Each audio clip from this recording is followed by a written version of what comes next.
Selamat datang kembali di pembahasan kita. Kali ini kita mau gali lebih dalam soal Umeda di Osaka. Mungkin Anda kenalnya cuma sebagai tempat transit kereta atau mall modern ya? Betul, tapi dari sumber-sumber yang kita lihat ini, gabungan panduan wisata sama catatan sejarah, kayaknya Umeda ini nyimpen banyak cerita lain. Iya, jadi misi kita sekarang adalah mengungkap cerita-cerita itu, ya. Sama mungkin tempat-tempat tersembunyi yang seru buat Anda para pelancong. Tepat. Kita mau lihat gimana sih Umeda yang kelihatannya modern dan gemerlap ini ternyata punya lapisan sejarah, kisah-kisah menarik yang mungkin sering kelewat. Oke, kita mulai aja ya. Oke, mulai dari mana nih enaknya? Mungkin dari bawah tanah dulu. Sumber Anda kan nyebut soal Witi Umeda. Ah iya, Witi Umeda. Itu menarik, karena ternyata pusat perbelanjaan bawah tanah besar pertama di Jepang loh. Dibangun tahun 1963. Wah, udah lama ya? Udah lama. Dan idenya itu katanya terinspirasi dari konsep kota bawah tanah di Paris. Dulu tujuannya buat ngatasin macet di atas. Oh gitu, pantesan gede banget ya. Panjamnya katanya lebih dari sekilo, nyambungin stasiun JR Osaka, Hankyu, Hanshin. Nah, itu dia. Makanya dijuluki labirin stasiun. Sumber lokal bahkan bilang, pengunjung pertama kali hampir pasti nyasar deh. Pintunya belasan, penandanya juga agak rumit. Haha, kebayang sih. Tapi ada saran bagus di salah satu artikel Anda. Unduh aja peta resminya. Atau ya nikmatin aja kesesatnya. Kan bisa jadi petualangan sendiri, sambil nyari sisa-sisa ubin atau lampu gaya 60-an buat nuansa retro. Betul. Atau cari kedai oden legendaris itu, Takume. Katanya resep kuahnya udah ratusan tahun. Itu baru permata tersembunyi namanya. Benar banget.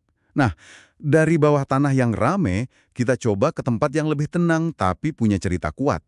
Kayak kuil Tsuyu Tenjin. Tuyu Tenjin. Atau sering disebut Ohatsu Tenjin juga ya. Ya, itu dia. Usianya udah 700 tahun dan lokasinya itu agak nyempil dekat jalan belanja Sonezaki Ohatsu Tenjin Dori. Dan di balik tenangnya itu, ada kisah cinta yang tragis banget ya dari pentas boneka Sonezaki Shinju. Soal Ohatsu dan Tokubei. Betul. Ohatsu itu kan semacam Yujo, pelacur kelas atas. Dan Tokubei kekasihnya.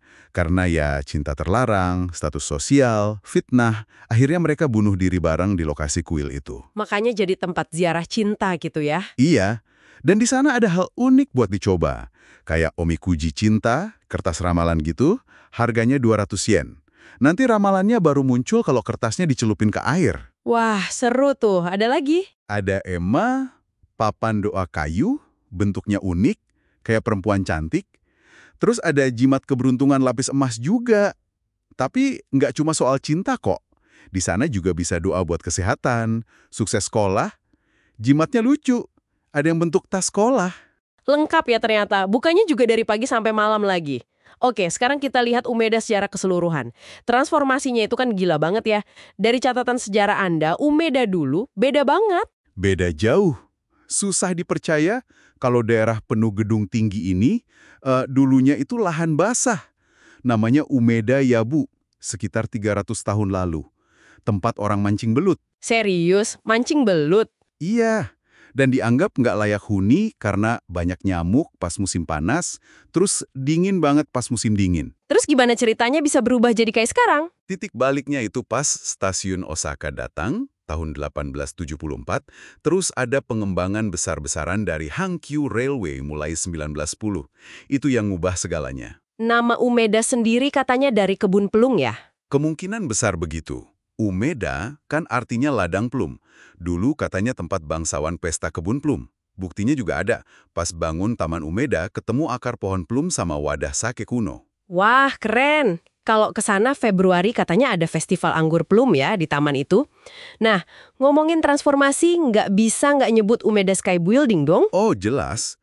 Itu ikon modern. Dibangun 1993 yang arsitekturnya unik banget.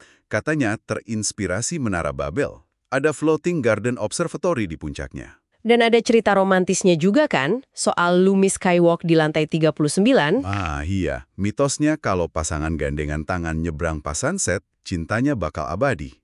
Ada dinding gembok cinta juga. Terus lantainya bisa nyala gitu ya. Ada tips nih dari sumber Anda, katanya kalau pakai baju putih efeknya lebih kelihatan keren. Betul. Oh ya, sebelum naik ke atas, coba deh mampir ke Takimikoji di bawah.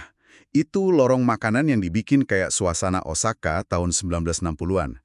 Kontras banget sama pemandangan di atas. Oke, terakhir nih, kita sentuh sedikit sisi sejarah pasca perang yang mungkin nggak banyak turis tahu. Soal pasar gelap. Nah, ini juga bagian penting dari cerita Omeda. Setelah Perang Dunia Kedua, tahun 1945, area di sebelah barat stasiun Omeda itu jadi pasar gelap terbesar di Osaka. Namanya Aozora Market. Pasar gelap, jual apa aja di sana? Macam-macam barang langka waktu itu. Makanan kaleng dari Amerika, baju bekas, rokok selundupan. Ada pepatah lama bilang, kalau mau bertahan hidup, ya ke gang belakang Umeda. Wah, kontras banget ya, sama sekarang yang udah jadi Grand Front Osaka. Iya, udah berubah total. Tapi kalau Anda mau merasakan sedikit sisa atmosfernya, bisa coba ke Shin Umeda Shokudogai. Itu gang sempit yang masih mempertahankan nuansa era Showa. Di sana bisa ngapain aja?